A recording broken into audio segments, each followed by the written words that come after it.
Good morning, good afternoon, and good evening. Welcome back to Coach Cove's Big Ball Breakdowns. As always, I am Coach Cove. This is film review number 15 on the channel. If you've been here before, you know how it works. We take a look at the final minutes of a couple close basketball games, see how players are getting the matchups they want, see which teams are playing well, and we break down the film from the last couple minutes. So this first matchup we got today is Virginia Tech versus Notre Dame. Virginia Tech won the previous matchup 93-87. That was on February 11th of last month, and the winner of this game is going to play NC State in the next round of the tournament. So we got a close one here late, and this first possession, this is Dane Goodwin right here going up against Hunter Couture, number 0 in white for Virginia Tech, and he wasn't able to get it to go. Couture is one of the better Hokie defenders, and the one-on-one matchup just goes Virginia Tech's way on that first possession. So we get a timeout from the Hokies.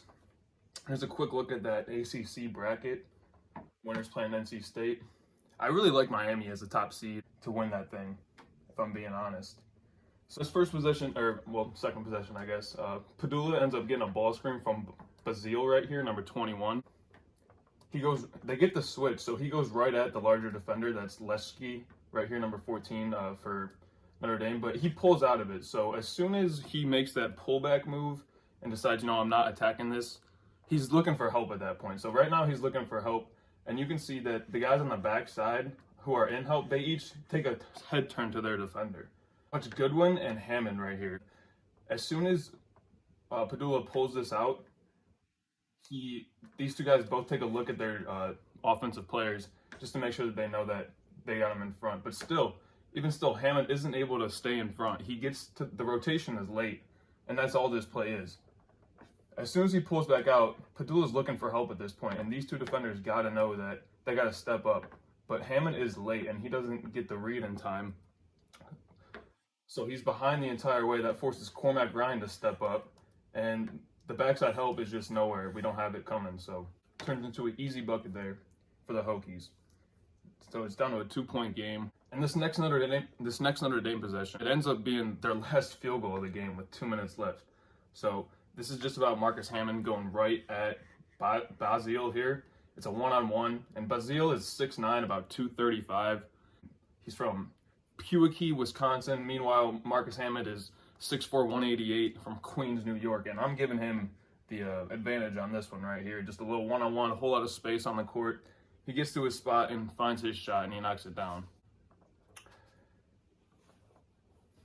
On this next one, though, Virginia Tech's they're just playing too much help on defense right here. It's a three-pointer here for Rodney Rice. It's Trey Wirtz this time who just gets in way too deep, and this is too much of a closeout for you to be able to get a good contest up. It's a big-time shot there from Rice, and you can tell both of these teams are playing like their season's on the line, because obviously it is. So this is going to be a big possession here for Notre Dame. You have Marcus Hammond, number 10, and Cormac Ryan, number 5, who have taken most of the shots here late. They've made 7 of Notre Dame's last 11 field goals. But this time we get Nate Leschke, who is our season-leading scorer. He's averaging like 14 points a game, shooting 40% from beyond the arc.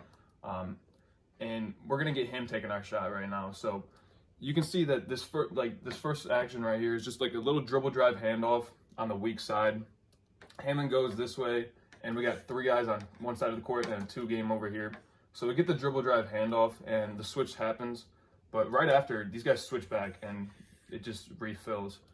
Meanwhile, on the ball side, once the ball gets reversed over here, we have a little flare screen set. So Cormac Ryan is setting one on Hammond first, trying to get maybe a look to the corner. But that doesn't go, so it gets reversed one more time.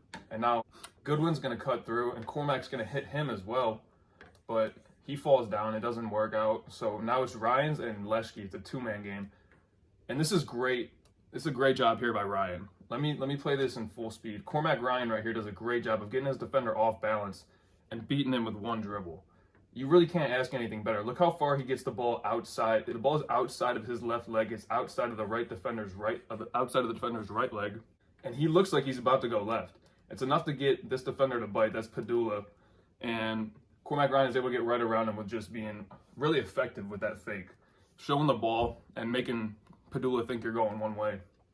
Frees up this pop look. It's a pick and pop, and that's a great look. We can't ask for a better look with our leading scorer taking a 3 with 90 seconds left, wide open. it just doesn't fall for him. So now Virginia Tech is going to look into Mutts, number 25, to initiate this offensive possession. If we get it in here, we can get guys cutting off. We can get like re-spot up. We just want to make the defense have to turn their heads and play help defense and sag off. But we can't get it in. We look a couple of times to get it in. It goes to Rice on the wing. He isn't able to get it in either. So it ends up being a one-on-one, Padula and Leshke. And Leshke, I have written down that Leshke's 6'10", 230-pound senior. Meanwhile, Padula's a 6'1", 195-pound sophomore. And this time, Leshke gets the better of him. Padula dribbles it off his own foot, and Cormac Ryan comes away with the steal. But Padula hustles and gets the ball right back. So this is a huge sequence right here in this game. He dribbles it off his own foot, and Ryan loses his balance a little bit. Padula with good hustle. It looked like Ryan was trying to like take it out. He looks like he's gonna pull out of this transition look because it's 2-on-1, even 3. So, and it ends up being a huge layup on the other end. Like I said, that's really a huge sequence in this game, and it changes the sort of feel of this one. Notre Dame's gonna burn a timeout, and we're gonna get the same action on this Notre Dame possession as the previous one. It goes on the weak side, so actually Zona, number 25, is checked in. That's Matt Zona. And so, again, Leshke is going to set the sort of handoff or a ball screen and just get 2 and 3 on either side of the court. There's that same flare screen. Ryan's setting on a Hammond, doesn't go. So Ryan's setting it on Zona now. These guys are switching back. And Zona ends up giving an elbow here. You can see it to Padula. Padula takes it right to the chin. Zona's coming through this lane hard. So the call on the court is a foul on Padula. And they go to the monitor, and then they add on a flagrant foul for Matt Zona. So it turns into 2 free throws for Notre Dame, or 2 free throws for Virginia Tech. Let me back up. 2 free throws for Notre Dame because of the Padula common foul. And then we're going to go down the other end and get 2 free throws and the ball for Virginia Tech because of the flagrant elbow to the mouth of Matt Zona. So if that previous possession wasn't enough, the steal, turnover, steal back, and layup to make you think Notre Dame has got a curse going on this season, then that call and that sequence right there is just another thing that does not go Notre Dame's way here late. So now we got Padula at the line taking his flagrant shots, and he goes 1 of 2. So we get a tie ball game here with 42 seconds to go. And on this hokey possession, this is the game-winning possession it ends up being. I want you to watch Hunter Couture, number 0, all the way in this corner. It's just high IQ, knowing what your team needs in the situation and making a good read. He ends up screening 2 guys and basically forcing his man into Goodwin right here, and it frees up the easy dunk look for Mutts. Take a look at Couture. It's literally just a post entry to Mutts on the elbow. Couture comes over, he makes one little shove in his guy. It's not a foul. He just puts him in the exact right position to free up this look for Mutts, and it's an easy dunk. And like I said, just high IQ, really good spatial awareness there from Hunter Couture. Really impressive play right there to put your team up late. So we get a switch initially on Hammond. Hammond's going to go right at this guy. He's a larger defender, Basile. But Basile does a good job staying in front. He moves his feet, keeps one hand extended, keeps good distance away from his defender like that. And he keeps his feet, he stays in front without fouling and forces the next man to make a play. So now we got Cormac Ryan with the ball. And he gets by his defender, does a good job of sort of like lulling him a little bit there. Doing a lot of dribbling up top, trying to get Rodney Rice to get a little flat-footed, and he does. He gets him on his heels right here. He's going backwards. So that's when Cormac Ryan's going to attack, and he does a good job of getting to his left. He probably didn't need that little hesitation. That might have slowed him up a little bit, but he's probably thinking, I want to go right. He just has to go left because it's there.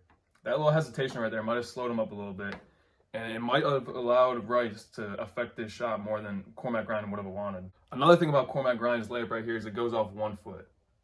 You never want to go off 1 foot when you're taking a layup that close to the rim. Going off 2 feet allows you to be more balanced, allows you to have a higher chance of drawing a foul. It also keeps the defender away from the ball better. So here's that screen again from Hunter Couture.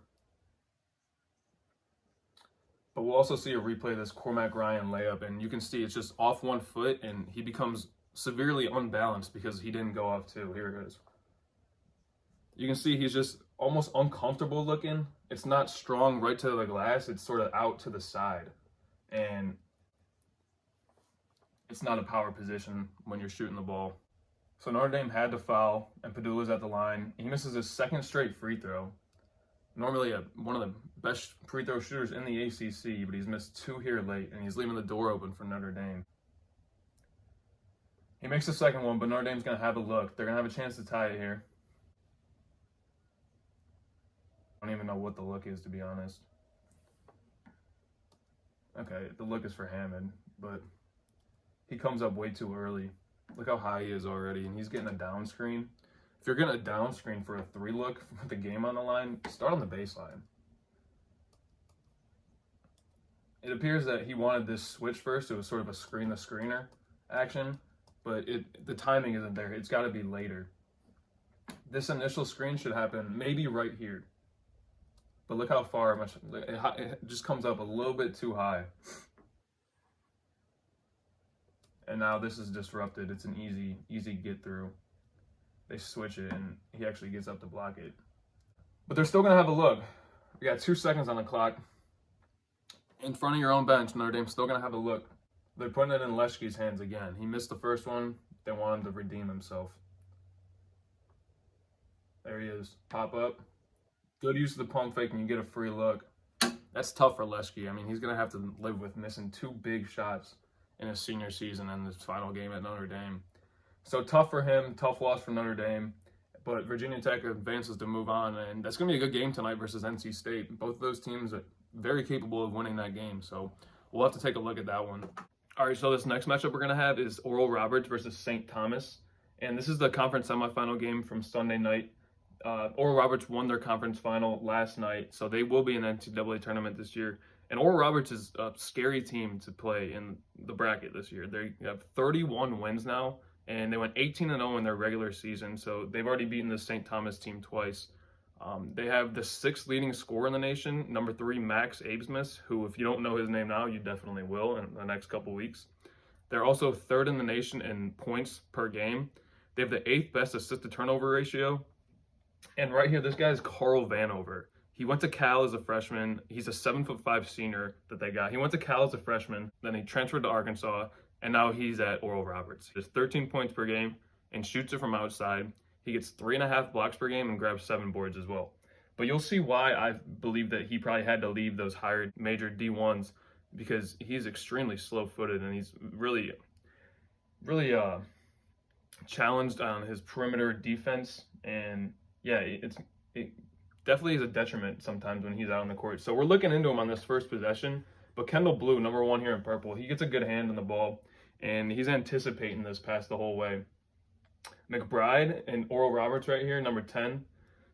He's got a fake to make. He's got to do something to not allow Kendall Blue to just get this steal so easily. You got to fake and then bounce pass it, or fake it down low and then go up top. I mean, you have a 7'5" dude you're trying to get the ball to, and you turn it over. It's just unacceptable.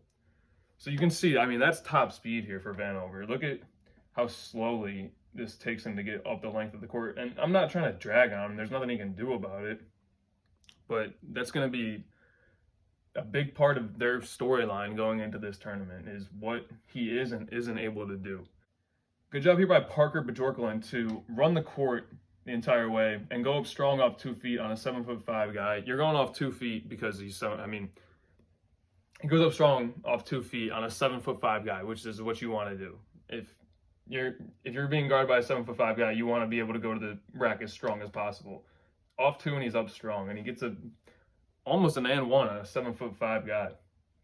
So pretty impressive stuff there from St. Thomas, and they're keeping themselves in this one late. So here's Abesmus. He's being denied the whole entire way. He's doing a good job denying this. So it goes into Vanover to entry. Goes into Vanover, and McBride cuts through, trying to get Abesmus to run off Thompson here, but he isn't able to get open. Like I said, Ben Now is doing a good job. Here's Kareem Thompson on the wing here.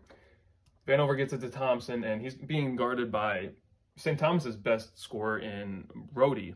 That's Andrew Rohde right here, who's St. Thomas's leading scorer. But again, he's slow-footed as well. You can see that he's just unable to stay in front of Kareem Thompson on this baseline drive.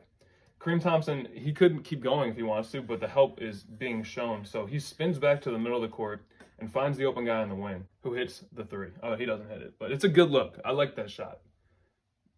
It's just taking what we're given and being patient and not forcing anything.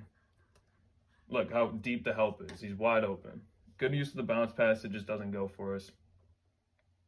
So St. Thomas is going to have a chance to cut it to one possession here. This is Andrew Rohde, like I was saying on this one. And when we're playing against Oral Roberts and Vanover's on the court, they're going to be extremely limited in what they can do rotationally on the help side defense, because he's just slow getting there and it slows everything down.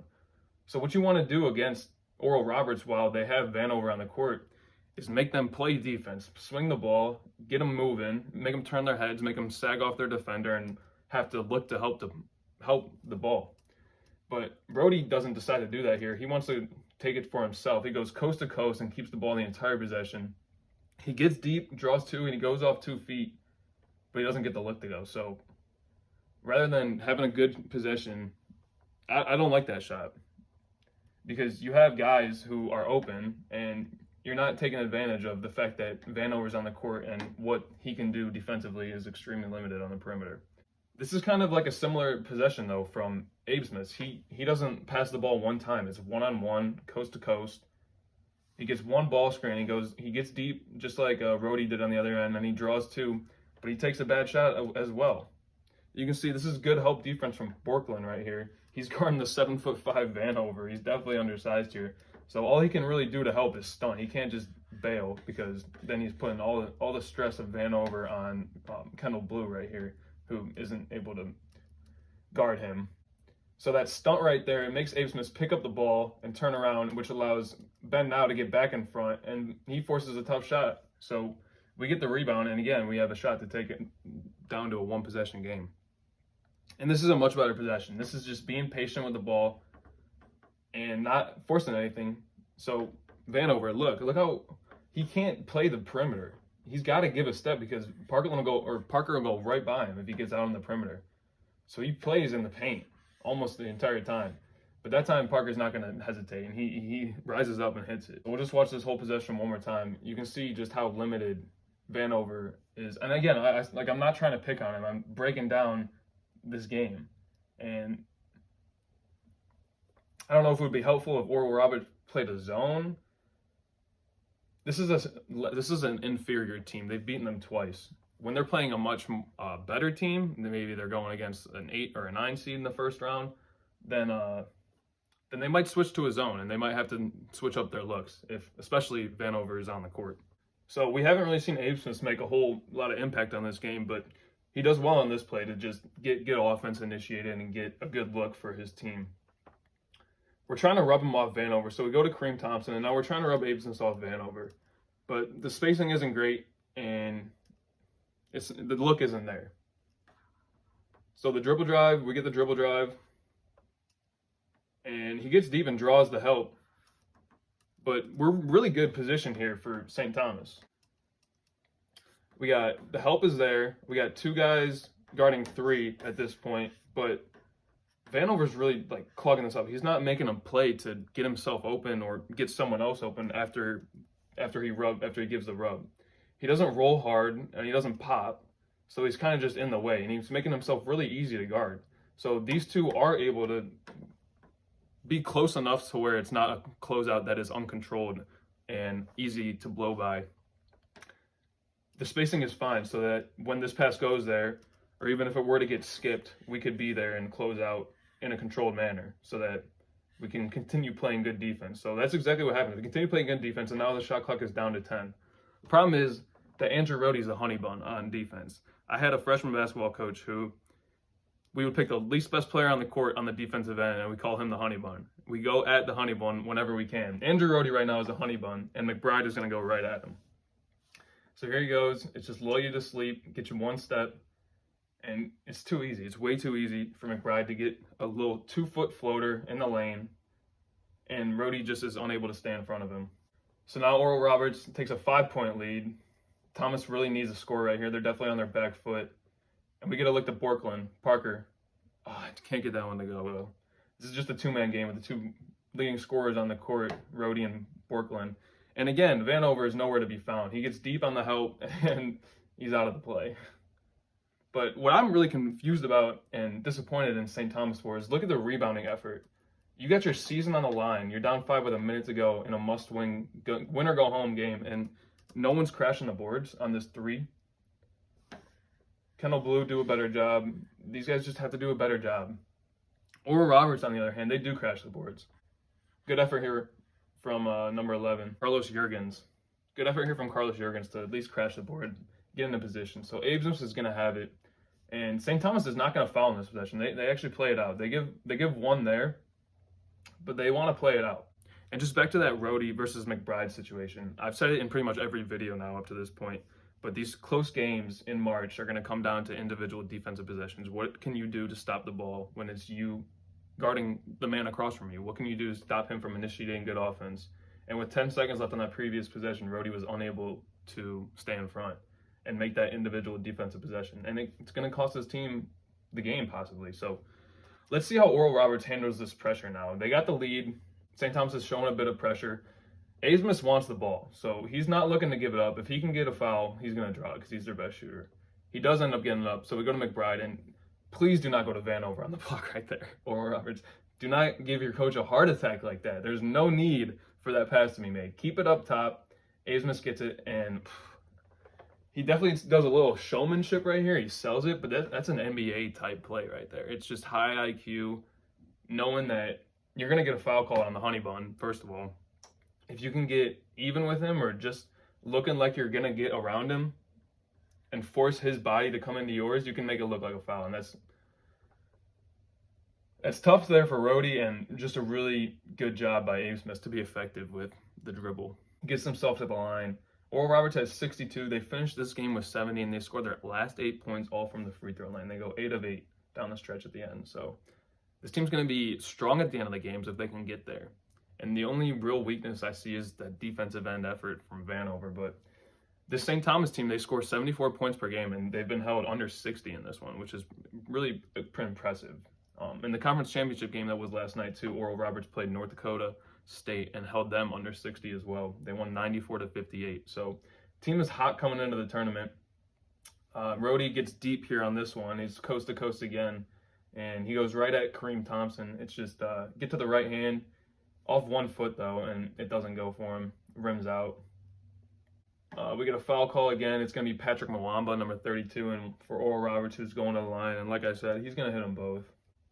But St. Thomas isn't going to go away quietly. They've had over a dozen games where they've taken 30 or more three-point shots. And when you take a lot of threes, you have an opportunity to hit a lot of threes. This time Kendall Blue gets deep, though, and he does what Rhodey couldn't do by finishing. Sorry, that sounded bad. They both went off 1 foot, and neither of them were really that strong of a take. Kendall Blue was just able to get his to go down, whereas Rhodey wasn't. So again, Oral Roberts is going to face this pressure. Let's see what they do with it. Abesmus is the guy we want at the line. Let's see if McBride sets him one, tries to get him open, or if Abesmus, yep, there it is. One move and it goes to him. He's not going to pass the ball, and nor should he. He's the 6th leading scorer in the nation. So he gets himself to the line, and he hits them both. Here comes Rhodey on the other end. He pulls up from deep Steph Curry range on that one, and he drills it. Just a little bit too late, though. This time we get into McBride. McBride hits them both. So we've had 3 different guys at the line, all hit their free throws to go a combined 8 for 8 down the stretch. And really just keep St. Thomas at bay. No matter really what you do, if you come down and get a 3 every possession from now on, it's just not enough time. And yeah, so this one ends with Oral Roberts advancing to their conference final, which I said they won last night. This game was from a couple nights previous, but they're going to be there in the conference tournament, or in the NCAA March Madness bracket. Probably not going to be lower than a 12 seed. I'm seeing maybe 10, 11, 12 line for them. Probably not even 12. They're 31 wins. They could be even as high as like a 9 seed, I think. They just don't put them mid-majors any higher than that 8 line most of the time. I don't know what the highest mid-major seeding has been in the last decade or so, other than Gonzaga. But we'll see where this Oral Roberts team gets placed. We'll see how good their route is to the tournament, to the Final Four or the Sweet 16. We'll see how far they can make it.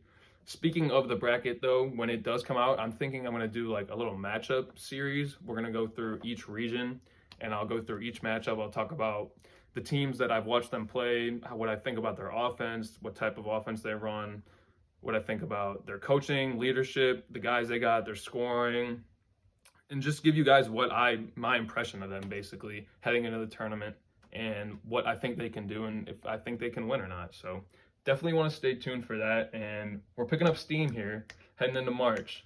We're going to get these videos coming out a little more rapidly, hopefully, if I find the time. And I appreciate you guys tuning in. Just keep watching, keep learning, keep loving. Thanks for watching.